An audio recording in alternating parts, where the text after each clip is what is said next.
साथियों, मध्य प्रदेश पुलिस उप निरीक्षक भर्ती परीक्षा 2025 के लिए नया सिलेबस और परीक्षा का नया पैटर्न जारी कर दिया गया है। आपने देखा होगा, विस्तार से अध्ययन किया होगा, इस विषय में ज़्यादा चर्चा नहीं करेंगे और यहाँ पर केवल जो इसमें प्रारंभिक और मुख्य परीक्षा में विषय शामिल दिए गए हैं, जो टॉपिक दिए गए हैं, उन पर विस्तार से चर्चा करेंगे। साथियों नमस्कार, मैं प्रवीण सोनी। संकल्प सिविल सर्विसेज एकेडमी MPSI भर्ती परीक्षा 2025 के लिए एक कंप्लीट बैच, इंटीग्रेटेड बैच आप लोग के लिए लेकर आ रहा है और इसमें मैं आपको इतिहास के संदर्भ में अध्ययन कराऊंगा, इतिहास विषय का अध्ययन कराऊंगा। और यहाँ पर सबसे पहले हम यहाँ पर समझेंगे साथियों कि प्रारंभिक और मुख्य परीक्षा चूंकि दोनों ही चरणों में इतिहास को शामिल किया गया है, तो इनमें अंतर क्या है, क्योंकि हम सफलता का मूल आधार होगा कि हमारा जो है विषय पर एक अच्छी पकड़ हो, एक अच्छी समझ हो। तो यहाँ पर इसी तथ्य को समझने का प्रयास करेंगे।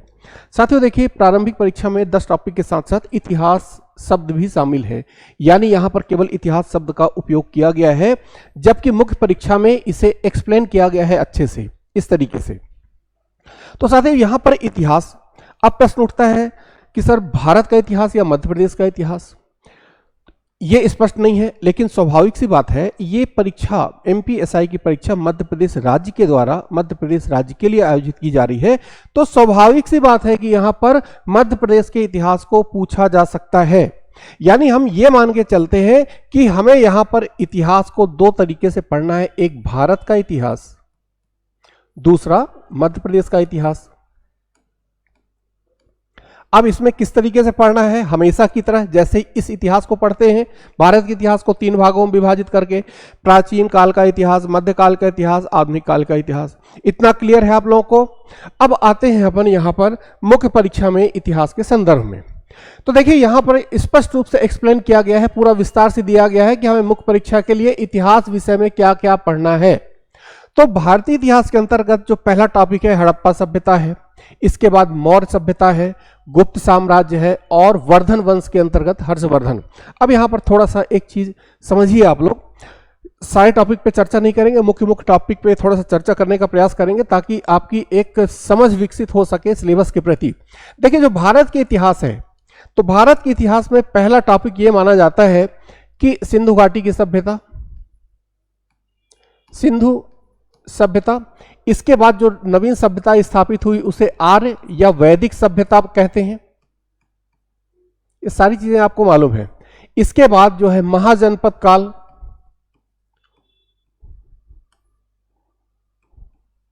और जो तीसरा आता है जो है मगध साम्राज्य का उत्कर्ष। केवल आपको समझाने के लिए बता रहा हूं। और इसके बाद साथियों जो आता है टॉपिक हमारा यहां पर, वो है मौर्य साम्राज्य का उत्कर्ष या मौर्य साम्राज्य। देखिए यहां पर हमारे मुख्य परीक्षा में सिंधु घाटी की सभ्यता और इसके बाद मौर्य साम्राज्य दिया है, यानी इन 3 चीजों को, यानी 3 टॉपिक को स्किप किया गया है। लेकिन आपको परेशान होने की आवश्यकता नहीं है।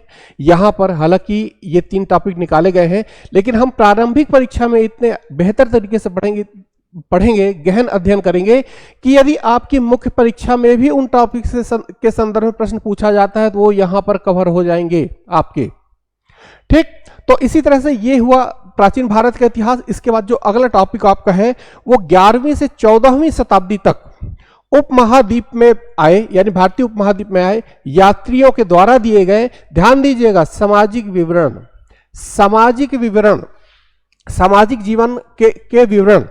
अब यहां पर हम देखते हैं कि 10वीं शताब्दी के से लेकर हम आधुनिक भारत तक विदेशी यात्रियों को देखते हैं भारत में आते हुए, और ये जितने भी विदेशी यात्री आए हैं भारत की व्यवस्थाओं का वर्णन किए हैं, चाहे वो राजनीतिक हो, आर्थिक हो, चाहे सामाजिक।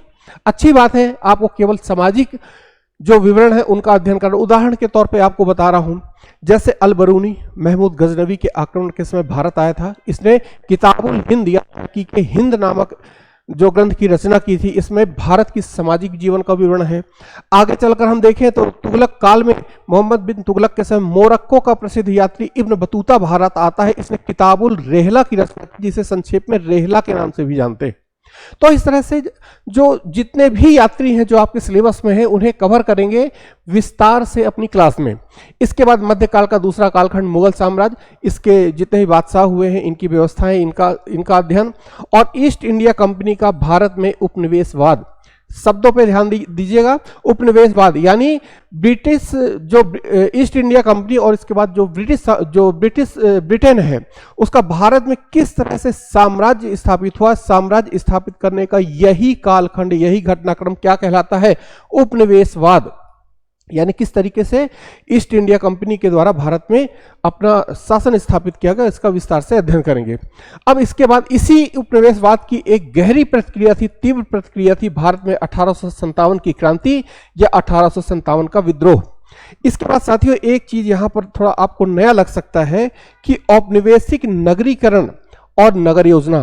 देखिए औपनिवेशिक नगरीकरण यानी देखिए नगरीकरण का स्वाभाविक सा अर्थ होता है कि नगरों का विकास। तो औपनिवेशिक नगरीकरण यानी ईस्ट इंडिया कंपनी या ब्रिटेन के उपनिवेश काल में भारत में किन नवीन नगरों का विकास हुआ। उदाहरण के तौर पर मुंबई, कोलकाता, ये ऐसे नगर थे कि इनका जो है औपनिवेशिक काल में विस्तार हुआ है। इनके विकास के क्या चरण थे, इनकी नगर योजना क्या थी, इनका स्थापत्य क्या था, इसके विषय में हमें इस टॉपिक पे अध्ययन करना है। और इसके बाद साथियों सीधे सीधे है राष्ट्रीय आंदोलन, जो जिससे कि हम सभी परिचित हैं कि महात्मा गांधी के नेतृत्व में राष्ट्रीय आंदोलन जो संचालित हुआ और अलग अलग कार्यक्रम चले, उनका विस्तार से अध्ययन करना है। तो साथियों ये था एक प्रारंभिक परीक्षा का और मुख्य परीक्षा का सिलेबस। अब साथियों यहां पर सबसे महत्वपूर्ण बात, ये प्रश्न आता है कि सर प्रारंभिक परीक्षा मुख्य परीक्षा दोनों में ही तो इतिहास है, स्तर कैसा रहेगा, सरल रहेगा, कठिन रहेगा।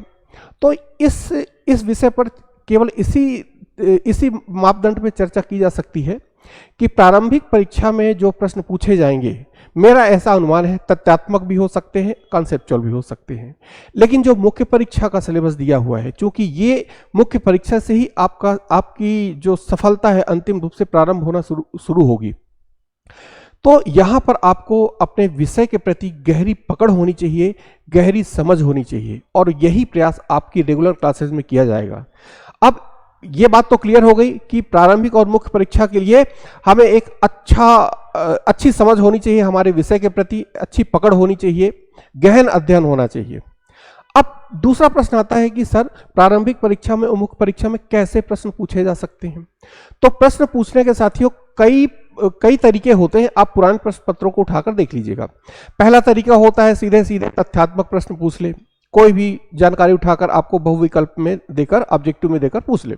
दूसरा होता है कॉन्सेप्चुअल, जो टॉपिक आप पढ़े हैं उनका कॉन्सेप्ट कैसा है, यदि कॉन्सेप्ट अच्छा है तो आप उस प्रश्न को हल कर सकेंगे। तीसरा तरीका आता है कथन और कारण के संदर्भ में। चौथा तरीका आता है कोड चुनने के संदर्भ में, यहां पर मतलब ए सही है, बी सही है, ए बी सी सही है या कि ए बी सी डी सही है, इस तरह प्रारूप के जो प्रश्न आते हैं। और जो चौथा जो एक और आता है साथियों, वो सुमेलित करो के फॉर्म पे, जोड़ी बनाओ के फॉर्म पे ये प्रश्न आता है।